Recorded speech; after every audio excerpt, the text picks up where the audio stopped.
इंद्रजित सावंत सरांचा जे viral video झालेला आहे त्याच्यावरनं इंद्रजित सावंत सरांचं आम्ही स्टेटमेंट नोंदवलं। त्या स्टेटमेंटवरनं जुना राजवाडा पोलीस स्टेशनला 140/2025 नुसार गुन्हा दाखल आहे।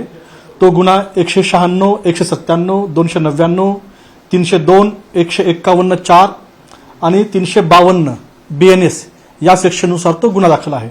गुन्हा जो आहे ज्या नंबरवरनं इंद्रजित सावंत सरांना फोन आला होता त्या नंबरवर म्हणजे त्यांनी ज्यांना आपलं नाव प्रशांत कोरटकर असं सांगितलं त्यावर हा गुन्हा दाखल आहे। शत्रुत्व वाढेल, एकोपा टिकवण्यास बाधा निर्माण होईल अशा प्रकारचं कृत्य करणे।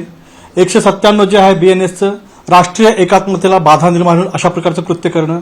299 जे आहे विविध वर्गाच्या धार्मिक श्रद्धा जे असतात त्यांचा अपमान करणारी कृती आहे। 302 जे आहे कुठल्याही व्यक्तीच्या धार्मिक भावना दुखावणे याबद्दलची कृती आहे। 351(4) जे आहे फौजदारी पात्र धमकी जी आहे त्यांना जे धमकी मारण्याची धमकी दिली होती त्या धमकीबद्दल आहे। आणि 352 जे आहे शांतताभंग घडेल अशा प्रकारची कोणती कृती करणे अशा विविध कलमांवर गुन्हा दाखल करण्यात आलेला आहे।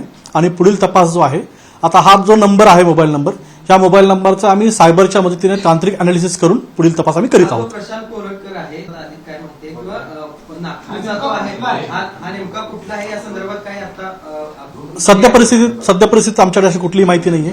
जेव्हा सायबरकडनं सगळी माहिती मिळेल त्यावर नंतर बोलता येईल। फिर्यादीमध्ये काय नेमका उल्लेख आहे त्याच्या रेसिडेन्सीबद्दल फिर्यादीमध्ये काय उल्लेख नाहीये। एक मोबाईल नंबरवरनं कॉल आलेला आहे आणि कॉल झाल्यानंतर त्यांनी स्वतःचं नाव प्रशांत कोरटकर सांगितलेलं आहे एवढाच फिर्यादीमध्ये उल्लेख आहे। एबीपी माझा, उघडा डोळे बघा नीट।